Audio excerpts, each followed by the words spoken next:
ভাই পরকের একটা বয়স দেন। এক বেড়ার দুইটা ছেলে ছিল। এক ছেলে বড় ছেলের বিয়ে করাইছে, 10-12 বছর হয়ে গেছে। তারপরে কিন্তু ছেলে সন্তান হয় না। আর ছোট পুত্রে বিয়ে করায় না। মানে ছোট পুত্রে বাবির প্রতি খুব ক্রাশ আছে। ক্রাশ থাকার কারণে পরে আবার ছোট ছেলের বিয়ে করাই দিচ্ছে। বিয়ে করাই দেওয়ার পরে হের কাছে হের ঘরে 2-3টা পোলা বানাইছে। বড় ছেলে ঘরে কিনে পোলা বানায় না, তা ঠাস করে শ্বশুরা কিন পুত্রের বলে কইতাছে আর কি, মা গো তোমার তো 10-12 বছর হয়েছে, রাতের মুখ দেখতাম না। আমি শুনছি ওই যে বটতলা আপনার এক ধর্মের বাবা ভয়, সেখান থেকে পানি পড়া, আর সেবারের কথা মতো চললে বলে মানুষের ছেলের সন্তান হয় যদি যাইতা। তো বৃহস্পতিবার দিন দরবার শরীফে গেছে আর কি, দরবের বাবার কাছে। আর সেই দরবের বাবা শ্বশুর হয়ে গিয়া সাজা বয়ে রয়েছে। আবার বেড়ি গেছে পরে তো বেড়ির 14 ফেরির নাম ঠিকানা, বেড়ি কি কেমনে কি করে কি সমস্যা সব কই লিখেছে। বেড়ি গেছে হ্যাঁ বাবা তো খুব কামেল কর। তখন পানি ভরা দিছে, পানি ভরা দিয়া আর কইতেছে যে এক রাত তোমার শ্বশুরের লোকে থাকতে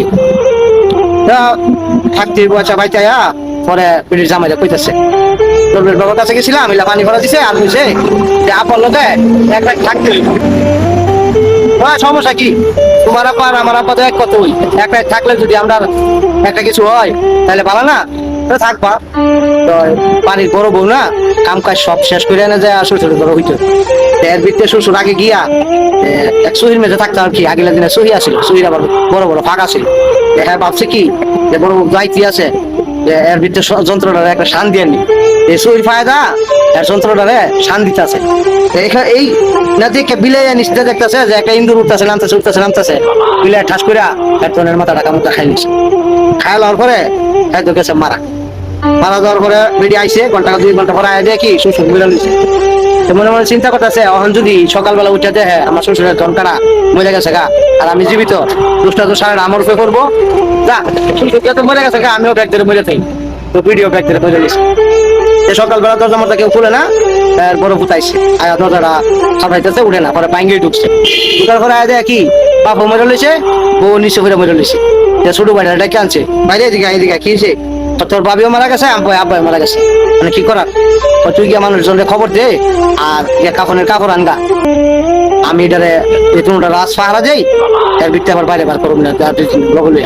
আচ্ছা হ্যাঁ বড় ভাই গেছে বাজারও, আর হ্যাঁ করছে কি আনতা ওই যে বাবির পুত্রি যে প্রাস আছি, চিন্তা করছে বাচ্চা থাকতে তো সুত মারেনি, কিছু করতারি নাই, মরে গেছে গায়ে বেড়ে একটা কাম করে দেখুন কাপড় উঠে কাম করতে গেছে, পাট করে বিড়ি দেওয়া হোক উঠে গেছে। এই গুলাম তুই করস কি বোমা, তুই মরস নাই? মরছিলাম, কিন্তু তুই যে কাম করতে গেছ তাই তো আমি অনেক ভালো গেছি। পিড়ি তো আর হাসারে মরা নাই, অভিনয়ের মরা মরছে আর কি।